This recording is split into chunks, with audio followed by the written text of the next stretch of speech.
नमस्ते, मेरा नाम है सौरभ और आप देखना शुरू कर चुके हैं दी लल्लन टॉप शो। आज की बड़ी खबर क्या है? एक पार्टी की मुखिया को ईडी का नोटिस जाना, जातिगत जनगणना के लिए सर्वदलीय बैठक का हो जाना, एक सूबे के मंत्री का जेल जाना और उससे जुड़ी राजनीति या फिर एक अहम केस के गवाह पर ताबड़तोड़ गोलियों से हमला हो जाना। हमारे गुलदस्ते में सारी खबरें हैं, मगर एक खबर और भी है। पंजाबी सिंगर सिद्धू मूसेवाला की हत्या के बाद अब एक और मशहूर सिंगर मनकीरत औलख को जान से मारने की धमकी मिल रही है, वो भी सिद्धू मूसेवाला की मौत का बदला लेने के लिए। बड़ी खबर में बात इसी पर विस्तार से, मगर सबसे पहले दिन का वीडियो।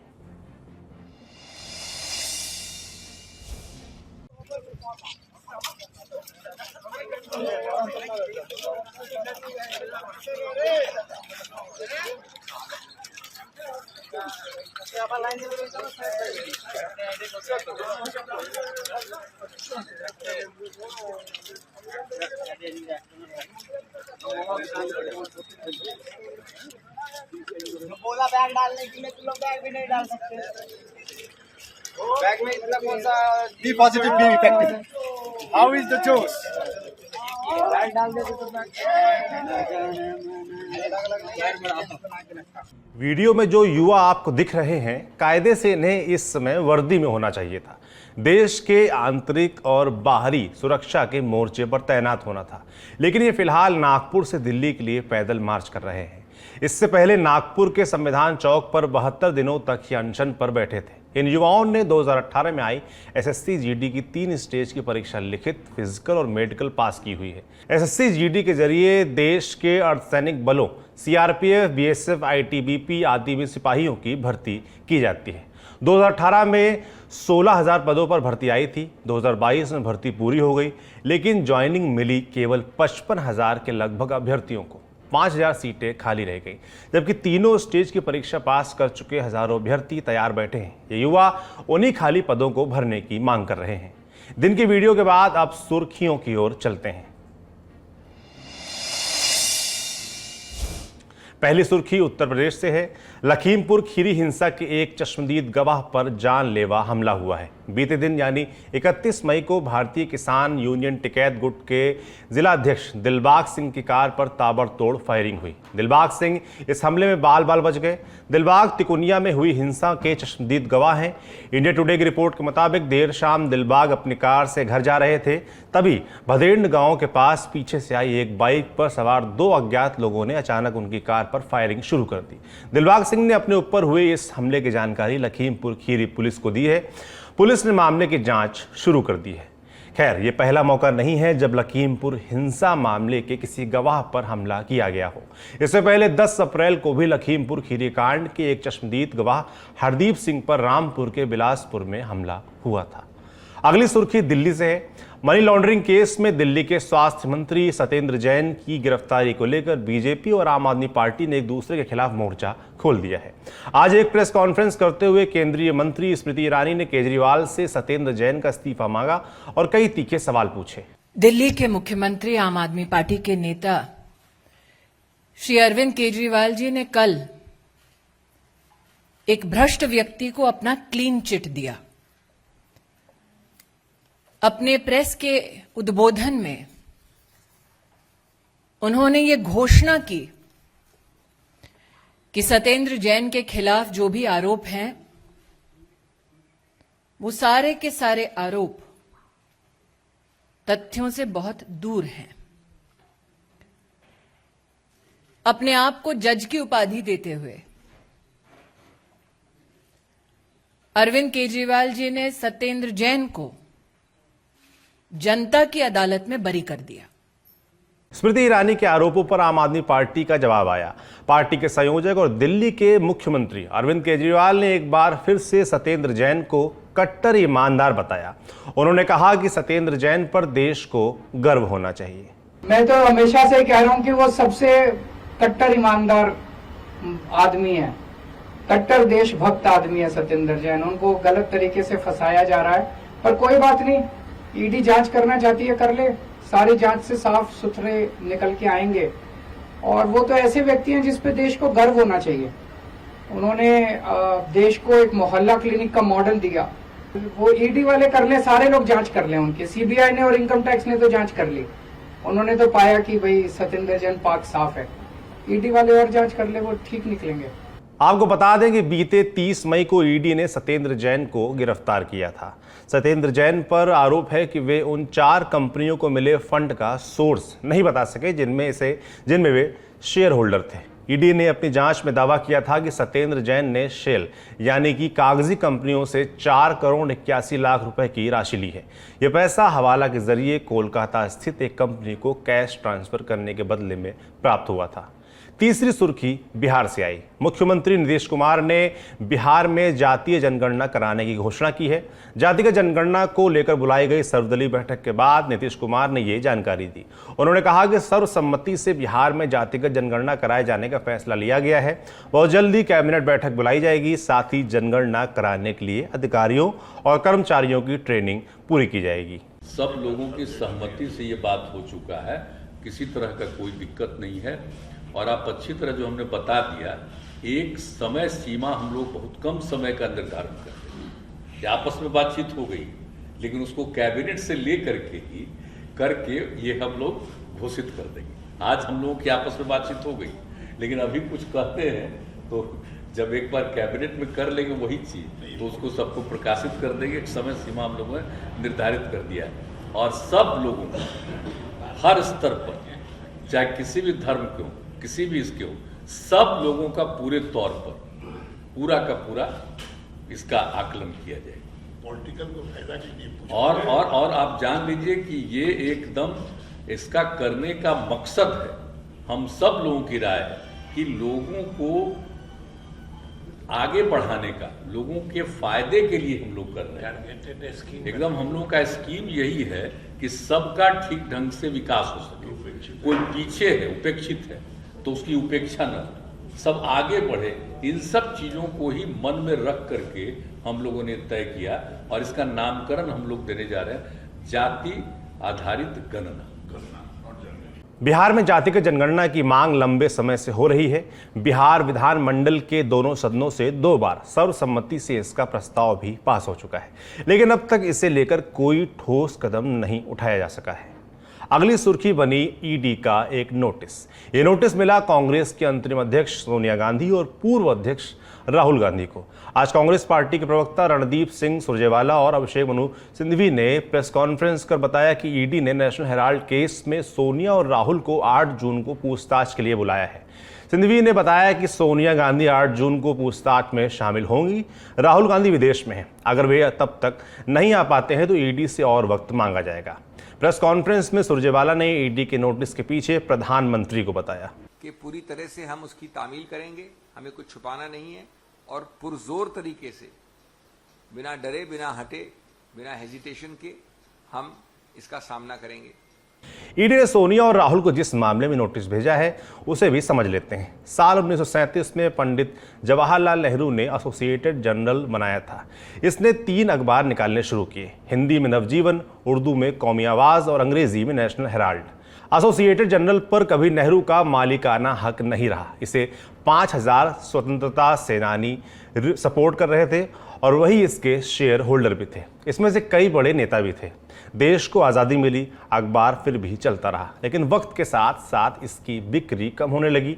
साल 2008 में आते आते एसोसिएटेड जर्नल ने फैसला किया कि अब अखबार नहीं छापे जाएंगे। साथ ही ये भी मालूम चला कि एसोसिएटेड जर्नल पर 90 करोड़ रुपए का कर्जा भी चढ़ चुका है। 90 करोड़ रुपए के कर्ज की भरपाई के लिए एक ट्रिक अपनाई गई। कांग्रेस ने एक नॉट फॉर प्रॉफिट कंपनी बनाई। इसका नाम था young Indian private limited. Mahatma Gandhi ने जो यंग इंडिया अखबार शुरू किया था उसका इससे कोई लेना देना नहीं था। कंपनी में 76% शेयर्स राहुल गांधी और उनकी मां सोनिया गांधी के पास थे। बाकी की हिस्सेदारी कांग्रेस नेता मोतीलाल वोरा और ऑस्कर फर्नांडिस के पास थी। तो हुआ ये कि सोनिया और राहुल की ही कांग्रेस ने यंग इंडिया प्राइवेट लिमिटेड को 90 करोड़ रुपए दे दिए। यंग इंडिया ने इसी पैसे का इस्तेमाल करते हुए एसोसिएटेड जर्नल को खरीद लिया। फिर आया साल 2012। तब सुब्रमण्यम स्वामी ने ट्रायल कोर्ट में याचिका दायर कर आरोप लगाया था कि कुछ कांग्रेसी नेताओं ने गलत तरीके से यंग इंडियन लिमिटेड के जरिए एसोसिएटेड जनरल लिमिटेड का अधिग्रहण किया है। उन्होंने आरोप लगाया था कि ये सब कुछ दिल्ली में बहादुर शाह जफर मार्ग पर स्थित हेराल्ड हाउस की 2000 करोड़ रुपए की बिल्डिंग पर कब्जा करने के लिए किया गया। साजिश के तहत यंग इंडियन लिमिटेड को एसोसिएटेड जनरल लिमिटेड की संपत्ति का अधिकार दिया गया है। स्वामी ने कहा था कि मात्र 50 लाख रुपए खर्च करके 90 करोड़ रुपयों की वसूली कर ली गई। इनकम टैक्स एक्ट के हिसाब से कोई भी राजनीतिक पार्टी किसी भी थर्ड पार्टी के साथ पैसों का लेन देन नहीं कर सकती। फिलहाल ईडी का कहना है कि ये इस केस में पहला समन है। इस मामले में उन कांग्रेस नेताओं के बयान पहले ही दर्ज हो चुके हैं जो नेशनल हेराल्ड और एसोसिएटेड जनरल लिमिटेड में पदाधिकारी थे। अगली सुर्खी भी ईडी से ही जुड़ी है। ईडी ने आज पॉपुलर फ्रंट ऑफ इंडिया यानी पीएफआई से जुड़े 23 बैंक खातों को अस्थायी रूप से सीज कर दिया है। साथ ही ईडी ने पीएफआई से जुड़े संगठन रिहैब इंडिया फाउंडेशन आरआईएफ के 10 बैंक खातों को भी अटैच कर दिया है। ईडी ने आरोप लगाया है कि पीएफआई और आरआईएफ को संदिग्ध स्रोतों से भारी मात्रा में नकदी मिली है। ईडी की ओर से जारी बयान में कहा गया 2009 से अब तक पीएफआई के खातों में 60 करोड़ रुपए जमा किए गए। इसमें से आधे से ज़्यादा रकम में जमा किए गए। इसी तरह आरआईएफ के खातों में अब तक 58 करोड़ जमा किए जा चुके हैं। तो ये थी सुर्खियां। अब दिन की बड़ी खबर। सिद्धू मूसेवाला की हत्या हुई। हत्या की वजह बदले को बताया गया। फेसबुक पोस्ट के जरिए हमले की जिम्मेदारी ली गई। गैंगस्टर का नाम सामने आया। गैंग वॉर की कहानियां भी खुली। बीते 3 दिन से ये सारी खबरें आपने देख ली होंगी। अब सिद्धू मूसेवाला की हत्या के बदले एक और हत्या की धमकियां दी जा रही हैं, ठीक उसी अंदाज में, अलग अलग फेसबुक पोस्ट के जरिए। मनकीरत औलख पंजाब के मशहूर सिंगर हैं। बदनाम, गैंगलैंड, वेल जैसे कई हिट गाने गाए हैं। सिद्धू मूसेवाला और मनकीरत औलख ने साथ में कोई गाना नहीं गाया, मगर कई बार साथ नजर जरूर आए हैं। दोनों ने करियर भी लगभग एक वक्त में शुरू किया था। गाने के तेवर भी आस पास के होते थे और आरोप दोनों पर गन कल्चर को बढ़ावा देने के लगते थे। बताया जा रहा है कि सिद्धू मूसेवाला के बाद अब मनकीरत औलख को भी फोन पर जान से मारने की धमकी दी गई है।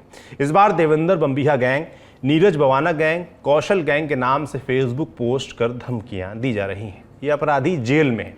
हम इनके नाम से की गई पोस्ट की पुष्टि कतई नहीं करते, मगर नज़रअंदाज भी नहीं कर सकते हैं, क्योंकि सिद्धू मूसेवाला की हत्या ऐसे ही फेसबुक पोस्ट पर धमकी के बाद की गई थी।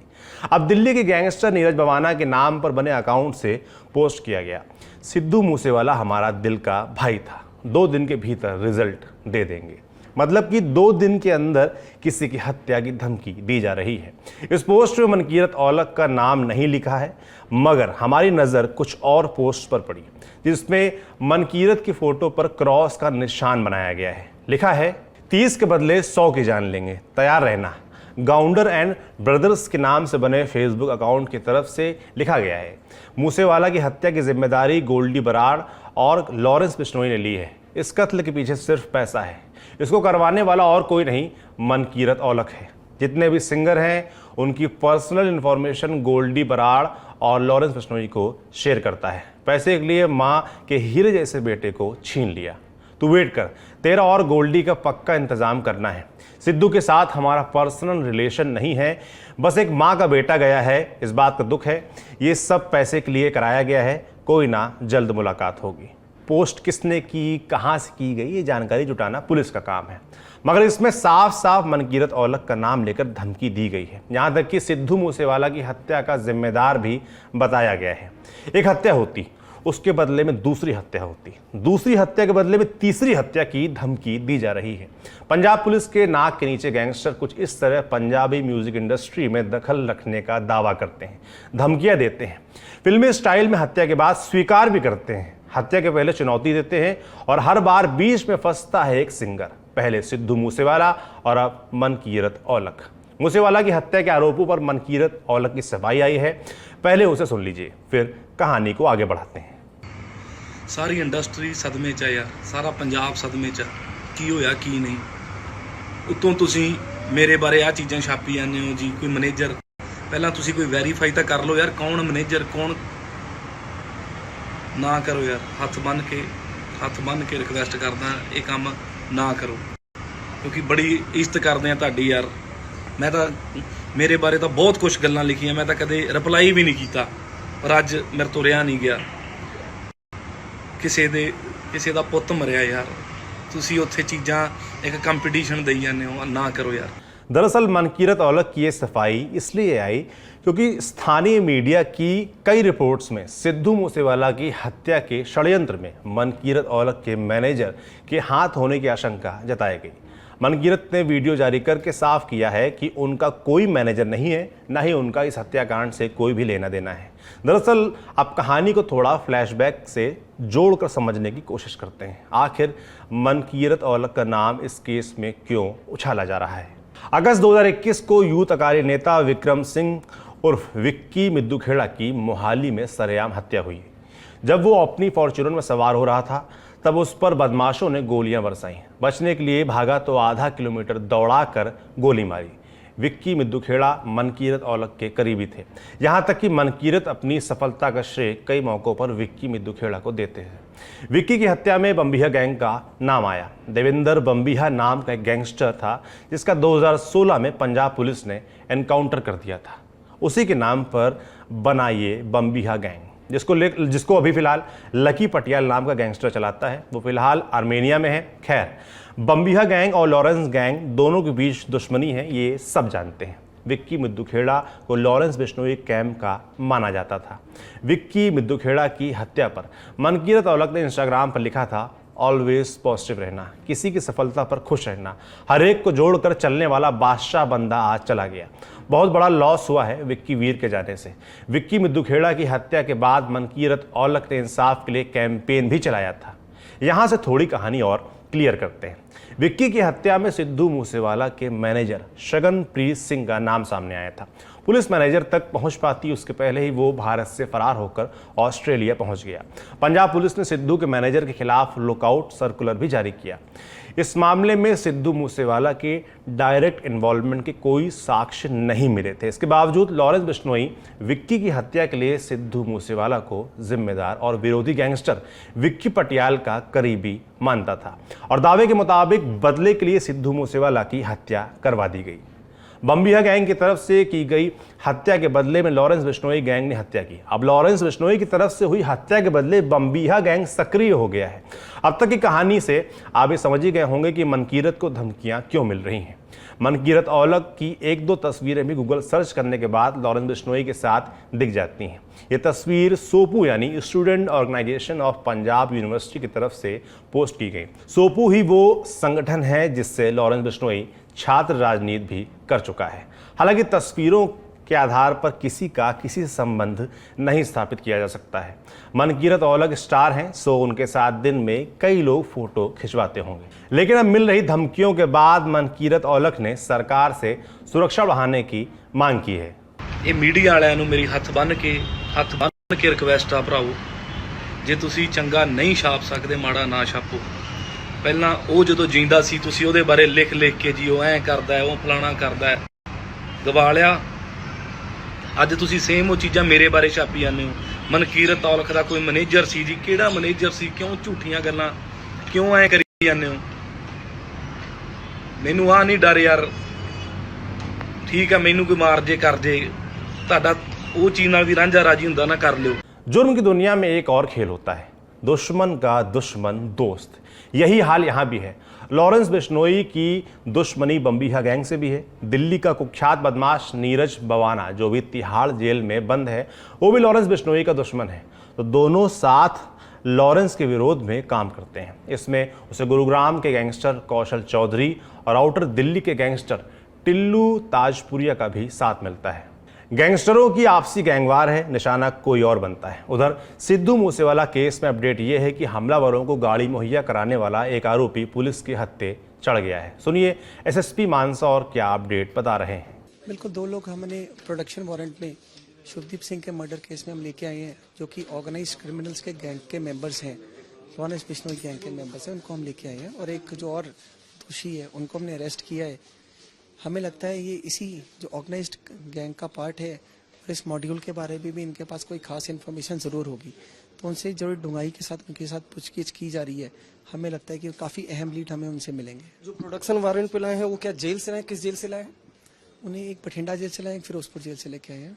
और जो तीसरा है वो उत्तराखंड से जो आपने अरेस्ट किया था। No comments. बिल्कुल, ये सीसीटीवी फुटेज हमें मिल गई है। हमने सारे रास्ते हैं वहाँ से भी अलग अलग एरिया से अलग अलग टाइम्स के बीच हमने फुटेज निकाली है। तो काफ़ी सारी अहम लीड्स है जहाँ ये करोला कार है जिसने रेकी की है, क्या रूट लिया है, रास्ते में कहाँ रुकी है, कहाँ ओवरटेक किया है, काफ़ी मैनेज किया है, ये सारी इन्फॉर्मेशन है। इसके अलावा भी कहाँ उस एग्जिट रूट उसने क्या लिया है, कहाँ ये करोला गाड़ी अबैंडन मिली है, उसके बाद आगे बोलेरो गाड़ी कहाँ अबैंडन मिली है, कहाँ पे ऑल्टो गाड़ी स्नैच हुई है, ये सारी इन्फॉर्मेशन हमारे पास टेक्निकल एविडेंसेस भी हमारे पास है और साथ में हमारे पास सीसीटीवी फुटेज भी है। एक दौर था जब कहा जाता था कि दाऊद की डी कंपनी बॉलीवुड को चला रही है, उसका दखल रहता है। आज वैसे ही कुछ आशंका पंजाब की म्यूजिक इंडस्ट्री को लेकर भी जताई जा रही है। कहीं ना कहीं इसमें पंजाब के गैंगस्टर अपना दखल दे रहे हैं। मौका रहते पुलिस को इस नेक्सस को तोड़ना होगा। सिद्धू मूसेवाला को परिवार ने खो दिया, पंजाब का एक चमकता सितारा चला गया और दूसरे सितारे मनकीरत औलख पर गर्दिश के बादल मंडरा रहे हैं। उन्हें आए दिन धमकी दी जा रही है। गायकी की दुनिया को ये सारे घटनाक्रम खासा नुकसान पहुंचा रहे हैं। वैसे एक नुकसान और हुआ है। 31 मई की रात को बॉलीवुड के मशहूर सिंगर केके का निधन हो गया। केके कॉन्सर्ट के लिए कोलकाता गए हुए थे। जैसे ही उनका प्रोग्राम खत्म हुआ वो अपने होटल पहुंचे। ग्रैंड होटल पहुंचते ही वो बेहोश होकर गिर पड़े। उन्हें तत्काल एक प्राइवेट हॉस्पिटल ले जाया गया जहां डॉक्टरों ने उन्हें मृत घोषित कर दिया। इंडिया टुडे की एक रिपोर्ट के मुताबिक 53 साल के केके के चेहरे और सिर पर चोट के निशान पाए गए हैं। कलकत्ता के ही SSKM अस्पताल में केके की पोस्टमार्टम रिपोर्ट की गई, जिसमें बताया गया है कि उनकी मौत की वजह हार्ट अटैक है। खैर, पुलिस ग्रैंड होटल के स्टाफ और कॉन्सर्ट के ऑर्गेनाइजर्स से पूछताछ भी कर रही है। केके के गुजरने के बाद उनके आखिरी कॉन्सर्ट का एक वीडियो वायरल हो रहा है। इसमें वो अपना चर्चित गाना हम रहे ना रहें गाते सुने जा सकते हैं, जिसे सुनकर ऑडियंस काफ़ी भावुक नजर आ रही है। इंडियन एक्सप्रेस की एक रिपोर्ट के मुताबिक कॉन्सर्ट में मौजूद कुछ लोगों का कहना है कि ऑडिटोरियम ओवर क्राउडेड था और एयर कंडीशनिंग सिस्टम भी ठीक से काम नहीं कर रहा था। इंडिया टुडे के मुताबिक एक फैन ने कहा ऑडिटोरियम की क्षमता 2,500 से 3,000 की थी, पर वहां इससे दोगुनी संख्या में लोग मौजूद थे। भीड़ का आलम यह था कि जो फैंस ऑडी के अंदर नहीं जा सके वो लाइन लगाकर बाहर ही खड़े हो गए। इसलिए ऑडी कर्मियों ने भीड़ को छितराने के लिए उन पर गैस छोड़ी। इसका वीडियो भी सामने आया है जिसमें भीड़ पर गैस स्प्रे किया जा रहा है। ट्विटर पर VJ नाम के अकाउंट से वीडियो भी सामने आया है जिसमें खचाखच भरे हॉल में केके गर्मी से बेहाल थे। इंडियन एक्सप्रेस की खबर के मुताबिक केके ने ऑर्गेनाइजर से गर्मी के कारण अपने ऊपर की स्पॉटलाइट डिम करने को भी कहा था। उन्होंने स्टेज के चारों ओर मौजूद भीड़ को लेकर भी शिकायत की थी। गर्मी से परेशान केके लगातार पसीना पोंछ रहे थे। इसी दौरान उनकी तबीयत बिगड़ी और वो होटल लौट आए। PTI के मुताबिक होटल वापस आने के बाद वो भारी महसूस कर रहे थे। उनको 10 बजे के आसपास हॉस्पिटल ले जाया गया और दुर्भाग्यपूर्ण तरीके से डॉक्टर्स ने उन्हें मृत घोषित कर दिया। कोलकाता पुलिस ने केके की मौत पर अननेचुरल डेथ की FIR दर्ज कर ली है। अब वो इसकी जांच करेगी। केके ने अपने फिल्मी सिंगिंग करियर की शुरुआत 1996 में आई तमिल फिल्म कड़ल देशम से की थी। गुलजार की फिल्म माचिस का गाना छोड़ आए हम वो गलियां केके के करियर का पहला हिंदी गाना था। केके को पॉपुलैरिटी मिली हम दिल दे चुके सनम के गाने तड़प तड़प के से। इस्माइल दरबार की इस कंपोजिशन को उन्होंने डोमिनिक सेरेजो के साथ मिलकर गाया था। केके का आखिरी गाना फिल्म 83 में आया था। रणवीर सिंह की कबीर खान डायरेक्टेड इस फिल्म के लिए केके ने हौसले नाम का गाना गाया था। कई और गाने हमारे जहन में हैं जिन्हें गाते हुए कम से कम मेरी पीढ़ी तो ज़रूर बड़ी हुई है। केके को हमारी श्रद्धांजलि। अब आखिर में कू की राय। सोशल मीडिया ऐप कू पर हमने सवाल किया, क्या पंजाब की म्यूजिक इंडस्ट्री में गैंगस्टर का दखल है? हाँ में 98% लोगों ने जवाब दिया, वहीं नहीं में 2% लोगों ने। तो आज के शो में बस इतना ही। अपना और अपनों का ख्याल रखिए। शुभ रात्रि।